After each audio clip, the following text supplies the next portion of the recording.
जाति वाले बंटवारे पर वार। ये दहन हो उन विचार का जिसमें भारत का विकास नहीं, स्वार्थ की सिद्धि निहित है। विपक्ष की सियासत धारदार। ये नहीं चाहते हैं कि जात का जनगणना हो। प्रधानमंत्री जी को फौरी तौर पर पहली फुर्सत में एनिहिलेशन ऑफ कास्ट 2024 की तैयारी जोरदार।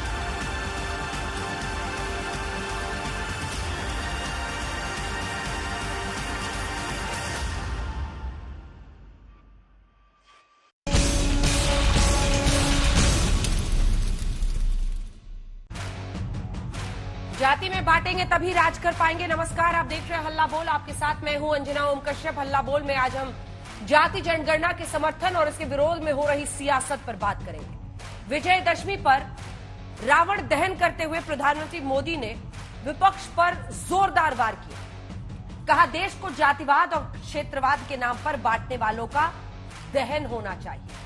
प्रधानमंत्री के हमले पर विपक्ष ने पलटवार किया। जातिवाद को देश की सच्चाई बताया। हकीकत यह है कि कांग्रेस समेत इंडिया गठबंधन की कई पार्टियां जातिगत सर्वे की मांग कर रही हैं, जैसे बिहार में नीतीश सरकार ने कराया।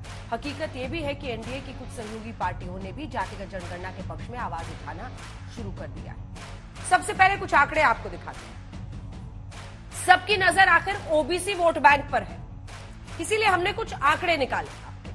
बीजेपी का ओबीसी वोट शेयर पिछले लोकसभा चुनाव में बढ़कर 44% हो गया था। जी हां, 2019 में भारतीय जनता पार्टी को 44% ओबीसी वोट मिला था।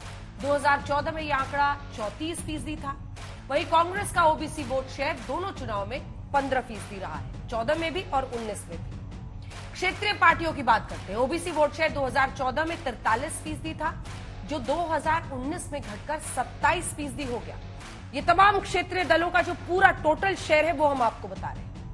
वहीं बीजेपी का आपने देखा कि 34 से 44 हो गया, बढ़ा 10%, और क्षेत्रीय दलों के लिए 43 से घटकर 27 पर आ गया।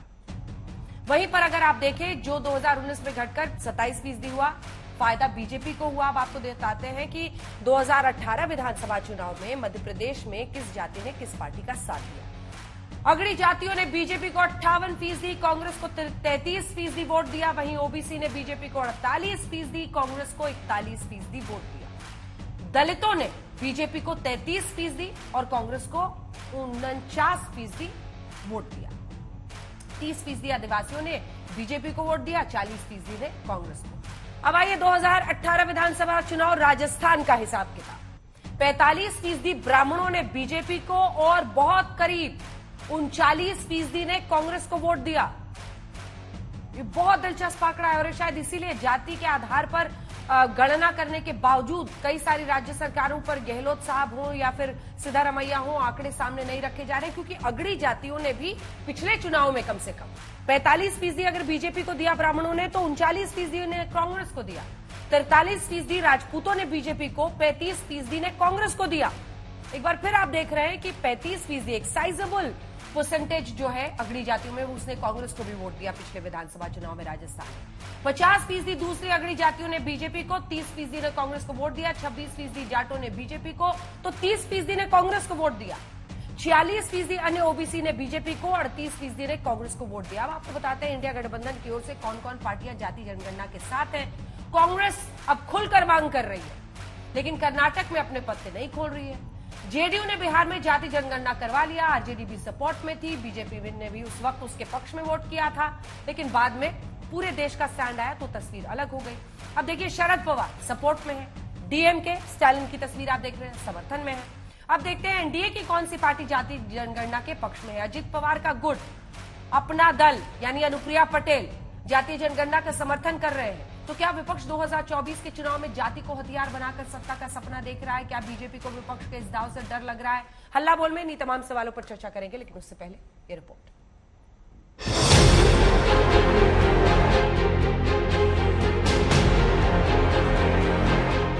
दशहरे का दिन था और मौका रावण दहन का। प्रधानमंत्री नरेंद्र मोदी ने विपक्ष की तरफ जात के नाम पर देश को बांटने का तीर दाग दिया। इशारों इशारों में पीएम ने विपक्ष पर निशाना साधा, कहा जातिवाद और क्षेत्रवाद में बांटने वाले विचारों का भी दहन होना चाहिए। ये दहन हो उन शक्तियों का जो जातिवाद और क्षेत्रवाद के नाम पर मां भारती को बांटने का प्रयास करते। पीएम मोदी ने विजयादशमी के मौके पर वंशवाद पर भी करारा प्रहार किया। ये दहन हो उन विचार का जिसमें भारत का विकास नहीं, स्वार्थ की सिद्धि निहित है। मौका दशहरा उत्सव का था। विपक्ष ने फौरन पलटवार किया, कहा जातिवाद देश की सच्चाई है, दशहरे के मंच से सियासी बयानबाजी दुर्भाग्यपूर्ण है। अगर ध्रुवीकरण का काम हो, जातिवाद का काम हो और जो जिस तरीके से रिलीजियस डिवाइड हो रहा है इस देश में, अगर किसी ने किया है, बढ़ाने का काम किया है, वो प्रधानमंत्री नरेंद्र मोदी जी की सरकार ने। आज की तारीख में नरेंद्र मोदी जी के परफॉर्मेंस, पॉपुलैरिटी ने जो है वो इस जुगाड़ के जमघट को जनादेश के पनघट से कोसों दूर कर दिया है। मैं समझता हूं प्रधानमंत्री जी को फौरी तौर पर पहली फुर्सत में एनिहिलेशन ऑफ कास्ट पढ़ना चाहिए। उनका भी भला होगा, देश का भला होगा। फिर वो इस प्रकार की टिप्पणी से, मैं सच कहता हूं, वो बचेंगे। आतंकवादियों के लिए तो रात को न्यायालय खुलाते रहे, लेकिन श्री राम जन्मभूमि का केस आगे ना बढ़े उसके लिए लगातार, चाहे वो अदालत में हो चाहे अदालत के बाहर हो, उसे रोकने का प्रयास करने वाले लोग आज भी उनके पेट में दर्द हो रहा है। भारतीय समाज में जातिगत व्यवस्था लंबे समय से चली आ रही है। सामाजिक समानता के लिए सभी जातीय समूहों को बराबरी का अवसर देना चाहिए, तभी ही जाति व्यवस्था समाप्त हो पाएगी। अब समाजवादी टीपू और सामंती सुल्तान के सपनों की सल्तनत का घमासान अगर होगा तो इसी तरह के हालात दिखाई पड़ेंगे। तमाम क्षेत्रीय पार्टियां जो देश में जातीय जनगणना कराने की सरकार को दम भर चुनौती दे रही हैं, वो सब एक सुर में सरकार के खिलाफ टूट पड़ी। ये नहीं चाहते हैं कि जात का जनगणना हो या जात का जनगणना का जो निष्कर्ष निकल रहा है वो जो है जनता के बीच में जाए। और ये कौन नहीं चाहता है? आरएसएस नहीं चाहता है। और आरएसएस का मुखड़ा बन करके, उसका स्पोक्स पर्सन बन करके ये इस तरह का भाषण कर रहे हैं। देश के अंदर गरीबी को खत्म करना सबसे जरूरी है। देश के अंदर बेरोजगारी, महंगाई, इनको खत्म करना बहुत जरूरी है। ये चीजें खत्म हो जाएंगी तो जो रीजनलिज्म है, कास्टिज्म है, ये खुद ही अपने आप खत्म हो जाएगा। प्रधानमंत्री को कास्टिज्म अभी इसलिए याद आ रही है क्योंकि देश भर में कास्ट सेंसस की जो डिमांड है वो बहुत पॉपुलर डिमांड हो गया है। और क्योंकि बीजेपी और जिस परिवार के मुखिया प्रधानमंत्री जी हैं वो मनुवादी विचारधारा के प्रतिनिधित्व करते हैं, इसलिए कास्ट सेंसस को वो जातिवाद के साथ जोड़ने का प्रयास कर रहे हैं, जो बिल्कुल गलत है। बिहार में जातीय जनगणना के आंकड़े जारी होने के बाद इंडिया विपक्षी गठबंधन 2024 और 5 राज्यों के चुनाव के पहले कास्ट सेंसस को सबसे बड़ा हथियार बनाने के मूड में है। राहुल गांधी हो या नीतीश कुमार, अखिलेश यादव या तेजस्वी यादव, सभी 2024 में बीजेपी के विजय रथ को रोकने के लिए जातीय जनगणना पर सरकार को घेर रहे हैं। राहुल गांधी ने तो यहाँ तक कहा है कि कांग्रेस की सरकार आई तो सबसे पहले जातीय जनगणना का फैसला लिया जाएगा। Our chief ministers are also believe that it's an important step for them to take, so our states are also considering this and actioning this step. किसी की मान लो कि उसका रिजर्वेशन बढ़ाने का संख्या बढ़े या कुछ और हो, किसी के लिए भी अब आप देख रहे हैं अनुसूचित जाति जनजाति की संख्या बढ़ी है ना, उसमें सबको एक करना चाहते हैं। क्या बिहार में नई जाति गणना की बात उठी? दक्षिण भारत के जितने भी मुख्यमंत्री हैं या जितने भी लोग हैं सामाजिक न्याय की बात कर रहे हैं, तो हम सामाजिक न्याय की बात कर रहे हैं। जो लोग आपत्ति दर्ज करते हैं उन लोगों को कम से कम प्रधानमंत्री से बोल करके देश भर में जाति जनगणना करवानी चाहिए। यहाँ तो सेंसस भी नहीं हो रहा, तो आपको पता होगा ना कि आपकी आबादी जो है देश की वो कौन सी स्थिति में है। वंशवाद, जातिवाद और क्षेत्रवाद के बाद पीएम मोदी ने विजयदशमी के मौके पर राम मंदिर का जिक्र करते हुए कहा कि हमें भगवान राम के विचारों का भारत बनाना है। हमें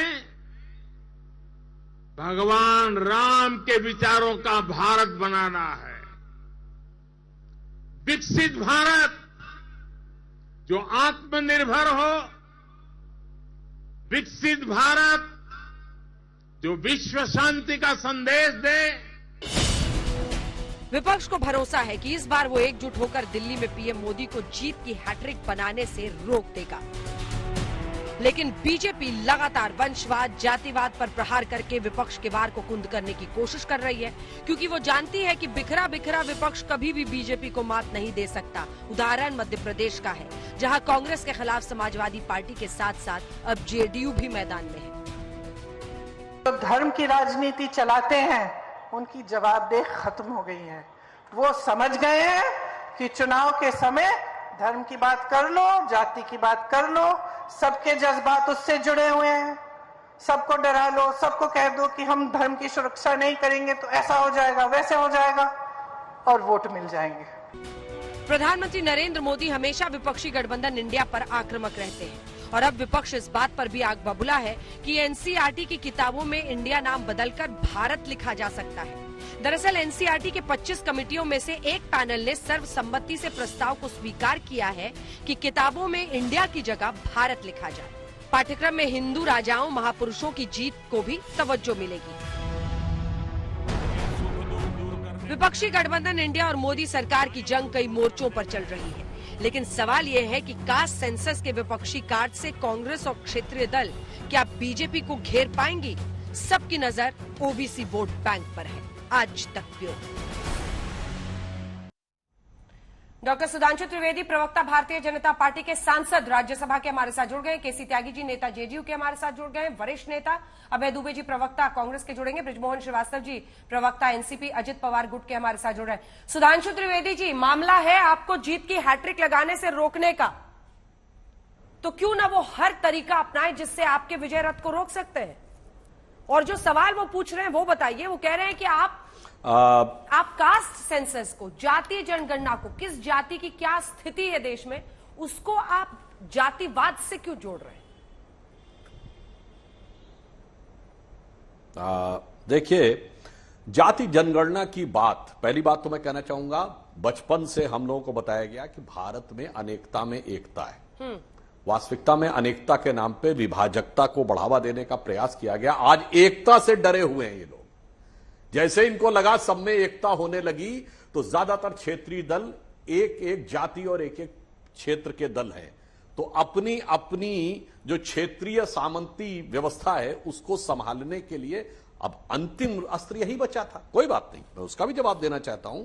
हमारे इतने वरिष्ठ आदरणीय केसी त्यागी जी बैठे हुए हैं, मैं पूछना चाहता हूं, ये जातिगत जनगणना रोकी किसने थी? ब्रिटिश टाइम तक तो होती थी। 1951 में जब पहली बार स्वतंत्र भारत में जनगणना हुई तो ये उस समय की कॉन्स्टिट्यूएंट असेंबली में नेहरू जी की सरकार थी और तब तक अंबेडकर जी भी सरकार में थे। 1951 तक लोहिया जी, सबका सम्मिलित यह निर्णय था कि ये अंग्रेजों की फूट डालो राज करो की नीति, इसलिए जातिगत जनगणना नहीं होगी। पहले साफ बोलिए नेहरू गलत, आप कहिए कि साहब अंबेडकर जी गलत, लोहिया गलत, अब हम सही है, या ये कह दीजिए अब वो अप्रासंगिक हो गए, अरे जाने दो भाई उसको, चलो वहां तक तो था। इंदिरा जी के जमाने में तो हमने बचपन में खूब सुना, जात पे न पात पे, इंदिरा जी की बात पे मोहर लगेगी हाथ पे। त्यागी जी को याद होगा 6 दिसंबर 1990 को Rajiv Gandhi ji floor of the house पे मंडल कमीशन का विरोध करते हुए बोले, कांग्रेस का एक ही नारा था, जात पे न पात पे मोहर लगेगी हाथ पे। और आज मैं कहना चाहूंगा कांग्रेस पार्टी वो कर रही है जो कभी नारा लगाती थी जात पे ना पात पे, इंदिरा जी की बात पे मोहर लगेगी हाथ पे, आज इंदिरा जी राजीव जी की बात को धर दिया है लात पे, ले आए फुटपाथ पे। चलो अब मैं पूछना चाहता हूं, भाई कोई नई नवेली पार्टी हो जो कहे कि हम आज तक सत्ता में नहीं आए, हम आएंगे और हम ये करेंगे। आप लोग तो सबसे लंबे समय तक सत्ता में रहे, क्या किया अभी तक?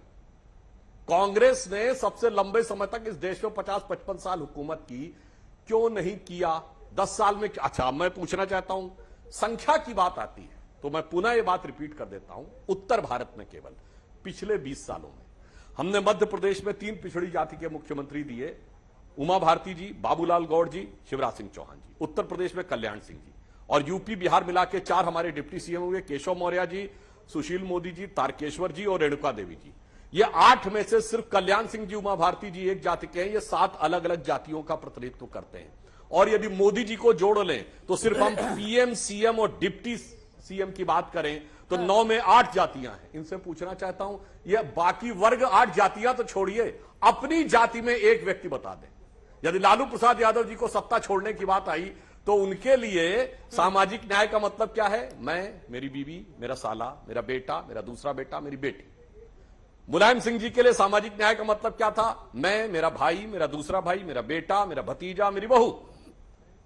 तमिलनाडु में सामाजिक न्याय का मतलब क्या है? करुणानिधि, एमके स्टालिन और उसके बाद उदयनिधि। वास्तविकता और कुछ नहीं है, ये परिवार के हाथ में। और एक बात और मैं दर्शकों से कहूं, जाके चेक करिएगा, जो अपनों को सबसे ज्यादा वंचितों और शोषितों के नेता कहते हैं, वही सबसे कम समय में सबसे ज्यादा अमीर नेता बने।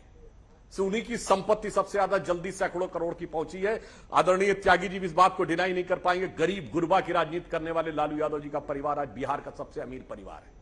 आज मुलायम सिंह जी धरती पुत्र, आज उनके गांव में जेट प्लेन उतर सके, उसकी एयर स्ट्रिप है, वो जेट प्लेन जिसका लाखों रुपए घंटे का किराया होता है। तो वास्तविकता में और कुछ नहीं है, जातिवाद का चूरन देना है और अपनी ही संपत्ति, अपने परिवार को संपूर्ण लेना है। वो सिर्फ मुद्दा है और इसके अतिरिक्त और कोई इनका दूसरा विषय नहीं है। न समाज से मतलब, न न्याय से मतलब, न जाति से मतलब, न जनगणना से मतलब, न प्रतिनिधि से मतलब, अपने परिवार की सत्ता और संपत्ति से मतलब। ठीक है, सामाजिक न्याय का मतलब उन्होंने तमाम पार्टियों के नेताओं का नाम गिनाया और कहा कि उनके लिए सिर्फ और सिर्फ उनका परिवार है सामाजिक न्याय। परिवार वाला चूर्ण वो देते हैं और वही है संपूर्ण उनके लिए सामाजिक न्याय। सवाल यह है कि जो कांग्रेस पार्टी पारंपरिक रूप से ये कहती थी कि ना जात पर ना पात पर, इंदिरा जी की बात पर वोट पड़े, उसको भी पता था कि जात पात से हटकर देश को ले जाना होगा आगे। आज आप जात की धुरी पर पूरे देश को चढ़ाना चाहते हैं। दुबे जी। नहीं अंजना जी, सामाजिक न्याय की लड़ाई कांग्रेस पार्टी की पहली सरकार से हम लोगों ने लड़ी। इतिहास गवाह 1951 में भी इसी प्रकार का आरक्षण के खिलाफ याचिकाएं दायर की गई और कहा कि भारत के संविधान के आर्टिकल 15(2) में जाति के आधार पर, धर्म के आधार पर, भाषा के आधार पर, जन्म के आधार पर विभेद नहीं किया जा सकता, इसलिए आरक्षण नहीं दिया जा सकता क्योंकि यह मूल अधिकार है। पंडित नेहरू एक पहला संशोधन, सबसे पहला संवैधानिक संशोधन लेकर आए 15(4) का, और हमने आरक्षण की प्रथा को प्रारंभ किया। आज मुझे दुख हुआ कि मेरे देश के प्रधानमंत्री जी विजयदशमी के दिन ये कहते हैं भगवान राम को साक्षी मानकर कि भेदभाव किया जा रहा है।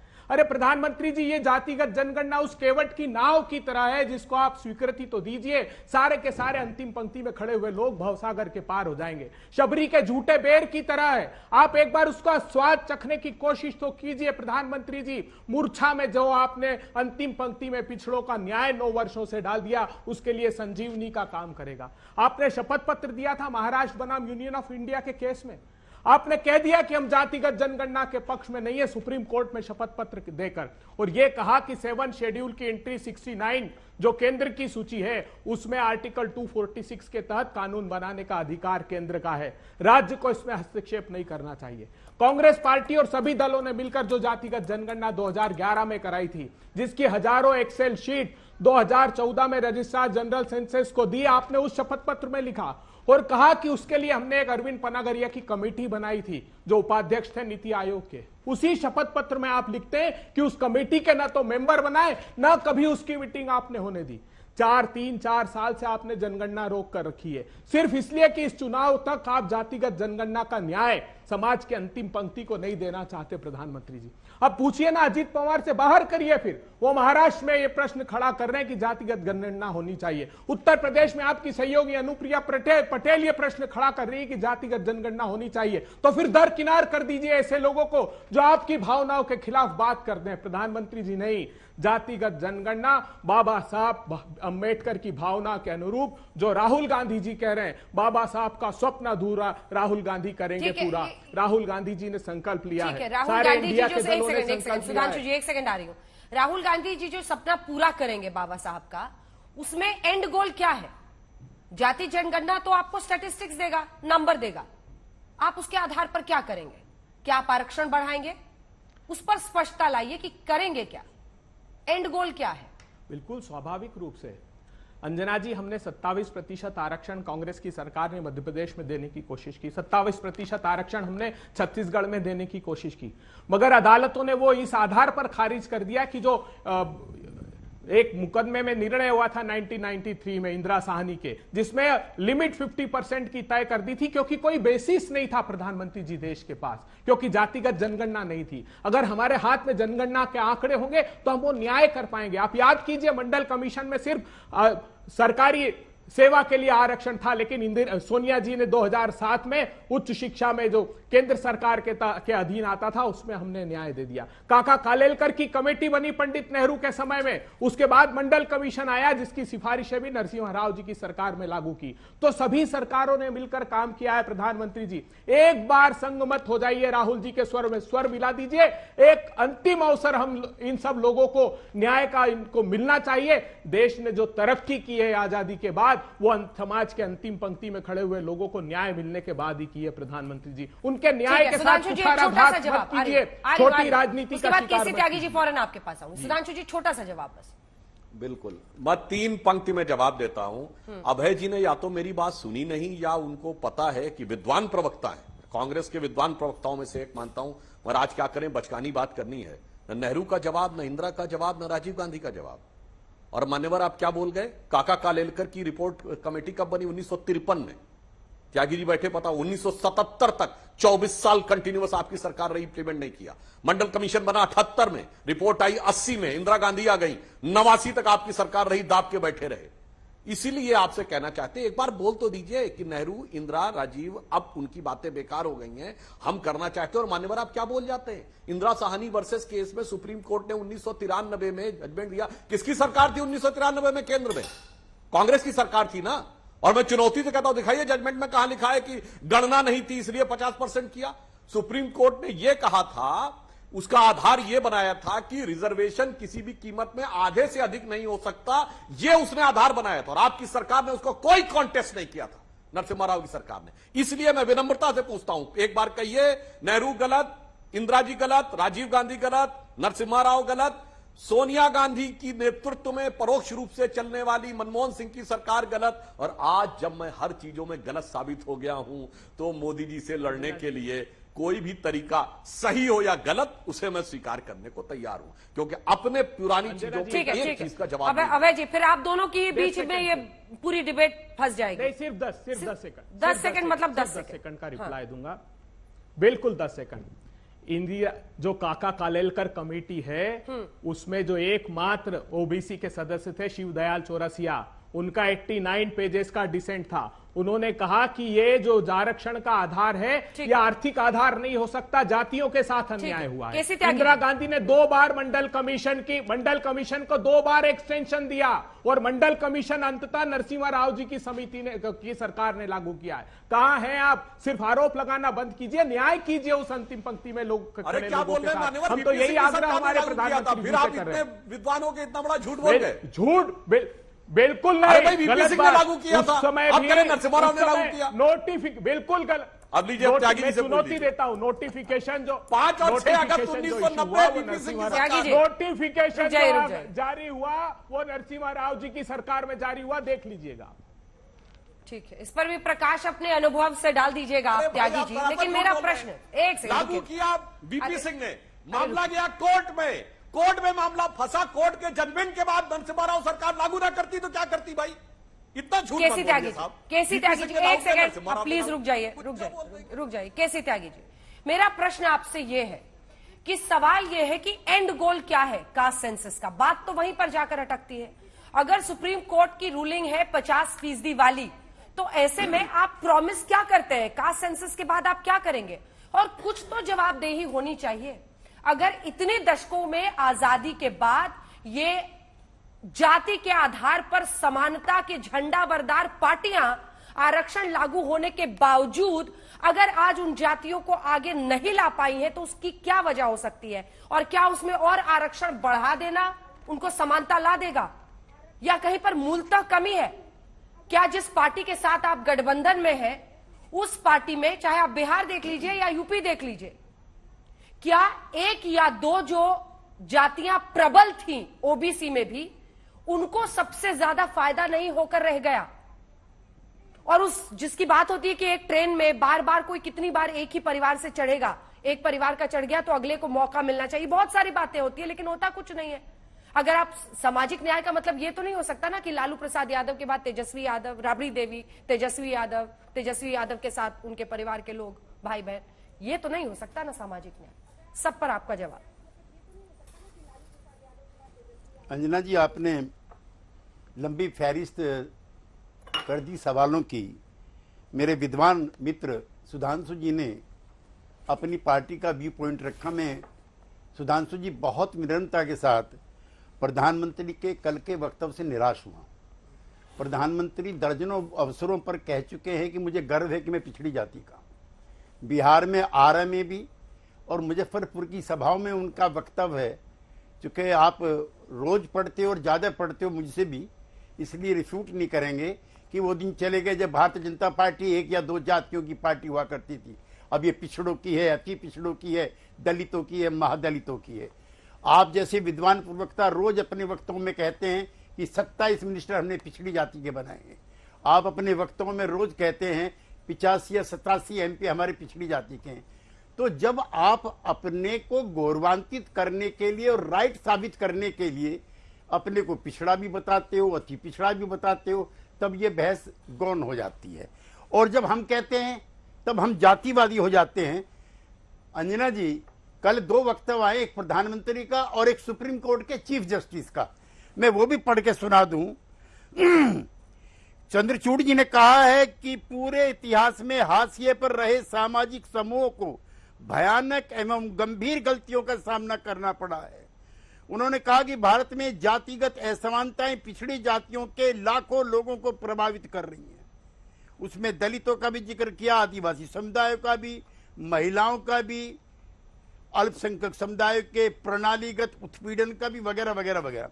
अब मैं इस पर आता हूं कि 1931 में जब जातिगत जनगणना हुई थी, सुधांशु जी, आपसे मुझे अपनी बात कहने में संकोच नहीं होता क्योंकि आप सारी चीज पढ़ के आते हो। उस समय जातिगत जो एटमॉस्फेयर था, जो कास्ट सिस्टम था, जो फ्यूडलिज्म था, इतना स्ट्रॉन्ग था, लोग अपनी जात छिपाते थे। दलित हों, पिछड़े हों, आदिवासी हों और वंचित समाज के लोग हों। मैं दो उदाहरण आपको देता हूं। कल्याण सिंह जी हमारे यूपी के मुख्यमंत्री थे, वो पिछड़ी जाति से हैं। पूरी बिरादरी लिखती क्या है? Lodh Rajput. They are not Rajput, they are not forward, they are backward. दूसरा मैं अपनी पार्टी का बताता हूं। नीतीश कुमार जी, मैं अर्ध बिहारी हूं और अंजना जी पूरी बिहारी हैं, वो कुर्मी समुदाय से आते हैं। आपका राजनीतिक क्षेत्र रहा है, मैं मिर्जापुर में कई जगह गया हूं, कुर्मी क्षत्रिय सभाएं बनी हुई हैं। कुर्मी क्षत्रिय नहीं है, लेकिन 1931 में जो जातिगत ढांचा था सामंतवाद का, जात छिपाते थे। कोई वर्मा लिख देता था, कोई शर्मा लिख देता था। लिहाजा जो अमृत काल है उसमें सभी वंचित समाज के ग्रुपों को, वर्गों को जानने का अधिकार है कि उनका कैसे कितना विकास हुआ है। एक दूसरा, दलितों का जो आरक्षण है वो जाति के आधार पर हुआ, नौकरी उनकी जाति के आधार पर लगी और ये सही है, मैं इसे कहने में संकोच नहीं है। आप भी और हमारे मित्र कांग्रेस वाले भी, वीपी सिंह जी की सरकार जब गई थी, मैं सांसद था, तो कांग्रेस पार्टी ने भी हमें हराया था और आपने भी हमें हराया था, ये नोट कर लीजिए। लेकिन मुझे प्रसन्नता है कि आज इनकी पार्टी के राहुल गांधी जी और खड़गे जी वही भाषा का इस्तेमाल कर रहे हैं जो सामाजिक न्याय की भाषा है। इसके लिए मैं इनको मुबारकबाद देना चाहता हूं। तीसरी बात यह है, मेरे सवाल का भी और जवाब जो महत्वपूर्ण बात है, कर्पूरी ठाकुर जी, मैं उस पर भी आ रहा हूं, लेकिन बड़ा लंबा सवाल आपने कर दिया ना। अब मैं अपने मित्र से पूछना चाहता हूं कि भाई हम तो आपके विरोधी हैं, जातिवादी हैं। 3 मंत्री हैं आपके मंत्रिमंडल में, पशुपतिनाथ पारस, अनुप्रिया पटेल और रामदास अठावले। ये जातिवादी हैं या समन्वयवादी हैं? इनके बारे में बता दीजिए। ये तीनों जातिगत जनगणना की मांग कर रहे हैं। और सुधांशु जी, आपकी पार्टी को छोड़ करके एक भी पार्टी आपके साथ नहीं है। दोनों गुट रामविलास पासवान के, दोनों गुट अनुप्रिया पटेल के, एनसीपी के शरद पवार, माझी गुट, उपेंद्र कुशवाहा गुट, निषाद गुट, राजभर पार्टी, अकाली दल, जेपीपी। एक तो साथी बता दो जो जातिगत जनगणना का विरोधी हो। आप अकेले पड़ गए हो इसमें, और आपकी दिक्कत क्या है? अभी मैं मोहन भागवत जी का बयान पढ़ा पिछले हफ्ते। उन्होंने कहा है कि समाज में असमानता है, दलित समूह को उनका उचित रिप्रेजेंटेशन नहीं मिला है, और आरक्षण की व्यवस्था अगर 200 साल तक भी लागू रहती है और उन वंचित समूहों को मिलता है तो मुझे कोई दिक्कत नहीं है। जहां तक अंजना जी आपकी बात है, जो इकोनॉमिकली वीकर सेक्शन का जो 10% का आरक्षण नरेंद्र मोदी जी की सरकार ने किया, पहले तो हम उसका समर्थन करते हैं। आरक्षण में इंदिरा साहनी केस में 50% से ज्यादा आरक्षण नहीं होगा, यह तय हो गया था। यह सीमा किसने तोड़ी है? यह पंडारा बॉक्स किसने खोला है? उसका स्वागत करता हूं जी, खुल गया है। बाबू कब आरक्षण बढ़ा रहे हैं? अभी बढ़ाएंगे, अभी आरक्षण नहीं है खाली। एक चीज अंजना जी और नोट कीजिए, इसमें सामाजिक, आर्थिक और सामाजिक सर्वेक्षण भी हुआ है। कितनी जमीन है, कितने मकान हैं, कितनी शिक्षा है, कितनी अशिक्षा है, पट्टीदारी है, मालकाना हक है, और कितना कर्जा है, दस्तकारी के क्या, ये सारी चीज आ रही, खाली जात नहीं आ रही है। ये भी गलत प्रचार आप लोगों का। अब विधानसभा का सत्र होगा, हम असल में भारतीय जनता पार्टी का जो बदला हुआ स्वरूप है, हाँ। एक सेकंड, जो बदला हुआ स्वरूप है उसमें दिक्कत आई होगी। सुशील मोदी जी थे डिप्टी चीफ मिनिस्टर, हम लोगों ने कैबिनेट में पास किया, हम लोगों ने ऑल पार्टी डेलीगेशन लेकर प्रधानमंत्री के पास गए। प्रधानमंत्री ने कहा कि आप अपने तरीके से कराइए। अब ये आग पूरे देश में लग गई, एक सेकंड लगी है। बाद में आपके पास आ रही हूँ। त्रिवेदी जी, दुबे जी, त्यागी जी और श्रीवास्तव जी आज मेरे साथ डिबेट में है। नहीं, आप सुधांशु जी जवाब दे दीजिए, उसके बाद में आऊंगी। सुधांशु जी, आप लोग गिनाए कि इतने ओबीसी चेहरे हमने मंत्रिमंडल में शामिल किए, तो खूब वाहवाही लीजिए, हैं, पीठ थपथपाइए। इतने अपने मंत्री बनाए, इतने सांसद हैं, इतने एमएलसी हैं, इतने एमएलए हैं, आप पीठ थपथपाइए। लेकिन अगर विपक्ष वो करना चाहे तो आप कहते हैं कि ये जातिवाद फैला रहे हैं। और बृजमोहन जी की क्या दुश्मनी है आपसे? वो तो आपके साथ मिलकर मतलब अपने चाचा को छोड़ के आपके लिए आ गए, सरकार बना लिया आपके साथ। वो कह रहे हैं जाति जनगणना कराइए, उनका तो जवाब दीजिए। अंजना जी, मैं दर्शकों से कहूंगा रिवाइंड करके देख लीजिए, जो त्यागी जी का अंतिम वक्तव्य था उसमें सारा सार आ गया। क्या वाक्य था? पूरे देश में आग लग गई है, यही वाक्य था। इस मुद्दे को लेकर पूरे, ये विपक्ष, त्यागी जी नहीं बोल रहे हैं, ये इंडिया गठबंधन की मानसिकता बोल रही है कि पूरे देश में आग लगानी है। तो मैं त्यागी जी की पार्टी से एक और अनुरोध करूंगा, आप वो आंकड़ा भी जारी करिए कि आपके सरकारों के दौरे हुकूमत में पिछड़ों में किस जाति को शासन में, प्रशासन में और राजनीति में कितना प्रतिशत प्रतिनिधित्व मिला है। जारी करिए आंकड़ा कि अगर 6000 जातियां, उसमें से 5950 जातियां भी कोई ऐसी हैं जिनका एक भी व्यक्ति कभी आपके यहां डिप्टी कलेक्टर तो छोड़िए, अफसर बना हो या न बना हो, वो आंकड़ा भी। और दूसरा, त्यागी जी के मुंह से एक अच्छी बात, एक वाक्य और पूरा कर दूं। त्यागी जी, आपने बहुत अच्छी बात कही, जो आपके मुंह से बात निकल गई, सर उसका संशोधन कर दूं। यही तो अमृतकाल में गुलामी की मानसिकता से निकलने के बाद आपने कहा कुर्मी छत्री नहीं है, आपने कहा कि वो छत्री नहीं है। तो मैं पूछना चाहता हूं, मौर्य, वो सम्राट चंद्रगुप्त मौर्य जिसने पूरे भारत को एक किया, वो शासक नहीं थे, वो क्या थे भाई? ये बताइए। अगर आपने कहा कि वो कुर्मी छत्री नहीं थे, तो कुर्मी अपने को छत्रपति शिवाजी महाराज से जोड़ते हैं, तो वो राज नहीं करते थे गुलामी के कालखंड में। और सुनिए, यादव अपने को भगवान कृष्ण के वंशज मानते हैं, वो बैकवर्ड थे क्या? गुलामी के कालखंड में हमारे बहुत सारे ऐसे लोग, सुनिए, सुहेल देव, महाराजा सुहेल देव जो आज राजभर हो गए, महाराजा बिजली पासी जो आज पासी हो गए, ऐसे तमाम लोग जिन्होंने की लड़ाइयां लड़ी गुलामी के कालखंड में, जब पूरा देश कमजोर हुआ, जब हमारा 33% क्या जातिवाद कर रही है, वहां से 0.3 पे आ गए। जातिवादी पार्टी के साथ महाराष्ट्र में क्यों सरकार बनाए हैं? उन्होंने कहा वो सब जातियां, मैं अपनी बात पूरी कर लूं। ये बताइए, आपके बिहार के उदाहरण, महापद्म नंद भी ओबीसी जाति से थे। अरे सब थे भाई, गुलामी के कालखंड में सारा मामला पीछे हो गया। मगर गुलामी का जवाब दीजिएगा ना कि अपना क्वेश्चन अपना आंसर लिखते रहिएगा।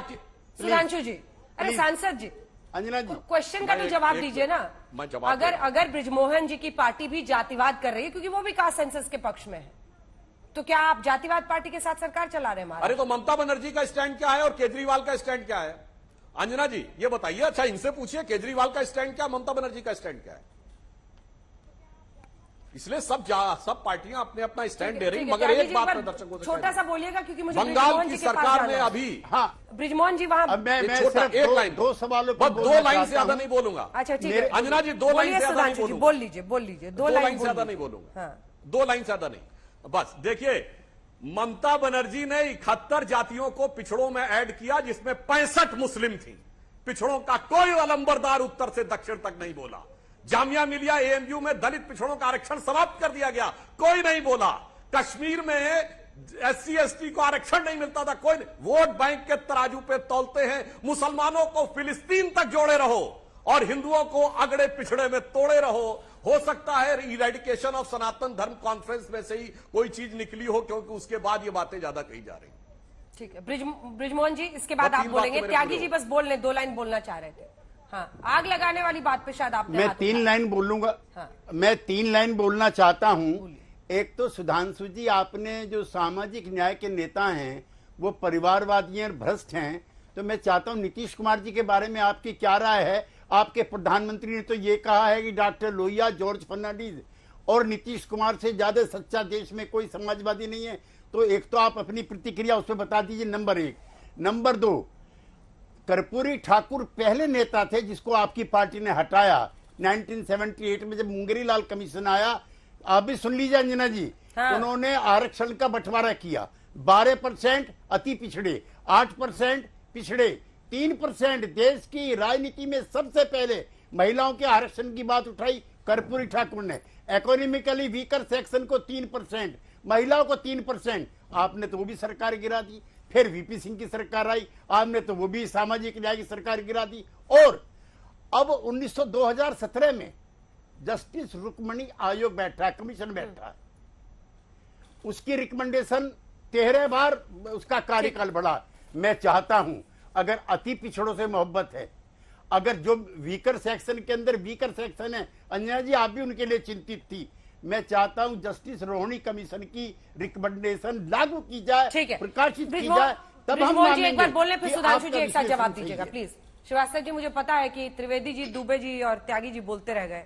श्रीवास्तव जी के पास मैं लेट से आ रही हूँ, लेकिन क्या अंदर में आप लोग समझा नहीं पाए कि कास्ट सेंसस करना चाहिए क्या है? कि आपको भी जातिवादी पार्टी वो मानते हैं, आप लोग कास्ट सेंसस की वकालत कर रहे हैं, क्या है अंदर? बीजेपी का स्टैंड क्या समझ में आ रहा है सर? यही ईमानदारी से बता दीजिए, क्योंकि हम लोग अभी तक स्टैंड ही नहीं ठीक से समझ पाए हैं। बिहार में इन्होंने समर्थन किया था, जब डेटा बाहर आने लगा उसके बाद से पीछे हट गए।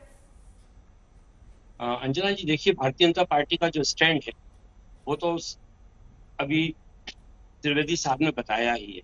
हम लोगों का स्टैंड इस मामले में बहुत स्पष्ट है, क्योंकि महाराष्ट्र में एक बहुत बड़ा आंदोलन पिछले लंबे समय से चल रहा है, जो कि जिसपे तरह तरह के मुद्दे सामने आ रहे हैं, और वो ये मांग करते हैं कि उनको आरक्षण मिलना चाहिए, क्योंकि ये आंदोलन बहुत लंबा चल रहा है और ये पूरे वहां के सामाजिक जीवन पर प्रभाव डाल रहा है। ठीक। इसलिए आदरणीय अजीत पवार साहब का कहना यह था कि अगर जातियों को हमको भरपूर उनका जो हक है वो यदि उनको पूरी तौर से देना है, तो उसके लिए हमको तो हमने बता दिया सर, जो आप इतना लंबा बता रहे हैं। मुझे ये बताइए ना कि बीजेपी ने आपको क्या बताया कास्ट सेंसस पे, क्या स्टैंड है कास्ट सेंसस पर बीजेपी का? आपको समझ में आया? आप साथ में सरकार चला रहे हैं? साथ में सरकार चला रहे हैं, और ये भी बात सच है कि इस गठबंधन में हमको अपनी विचारधारा पे काम करने का अधिकार भी दिया है इस गठबंधन ने। तो उनके जो विचार है हम लोग बैठेंगे, बैठ के बात करेंगे, वो जो बेहतर इसका सॉल्यूशन होगा उसको निकाला जाएगा। अभय जी, सिर्फ 1 लाइन का टाइम है, जल्दी से बैठ के वो बात करेंगे। अंजना जी, ये आग का प्रश्न है ना, तो सुधांशु जी ये दिलों की आग है। तेरे सीने में नहीं तो मेरे सीने में सही हो कहीं भी आग, लेकिन आग जलनी चाहिए। हमारा मकसद हंगामा खड़ा करना नहीं है, ये तस्वीर बदलनी चाहिए। ये तस्वीर बदलने की आग है अंजना जी। और ये शरद पवार, ये अजीत पवार जी के गुट को कहता हूं कि प्रधानमंत्री जी का विरोध करिए ना। महाराष्ट्र की उद्धव ठाकरे की सरकार गई थी कोर्ट में, सुप्रीम कोर्ट में, तब सुप्रीम कोर्ट में प्रधानमंत्री जी ने शपथ पत्र देकर मना कर दिया कि हम नहीं करेंगे। बिहार के लोग बीजेपी के कहते हैं कि हम पक्ष में। एकदम सीधा 2 लाइन जी। अभय जी माफी के साथ 2 लाइन बस। हम बिल्कुल विश्वास करते हैं जातियों की पहचान, जातियों का सम्मान, जातियों का उत्थान, मगर इनका है जातियों में घमासान। और आग के लिए मैं कहना चाहता हूं कि कागज का है लिबास, चिरागों का शहर है, चलना संभल संभल के चूंकि तुम नशे में हो। क्योंकि आप ईर्ष्या की आग में ऐसा जल रहे हैं कि आप ये देख ही नहीं पा रहे हैं, देश समाज छोड़िए, आपका अपना भला किसमें है। जैसे वीपी सिंह उड़ गए थे ये सोच के कि मंडल की जातियां मुझे मसीहा मानेंगी, ये जो पिछड़ों के नेता हैं, अभी और जो जातियां उठेंगी जो अपना हक मांगेगी, तब देखिएगा इनका मुस्तकबिल क्या होगा। ठीक है, जाति जनगणना क्या ये मोदी, नरेंद्र मोदी और बीजेपी सरकार की हैट्रिक को रोकने के लिए हथियार है या फिर सामाजिक न्याय का रास्ता? इसी पर आप देख रहे थे बहस, देखते रहिए।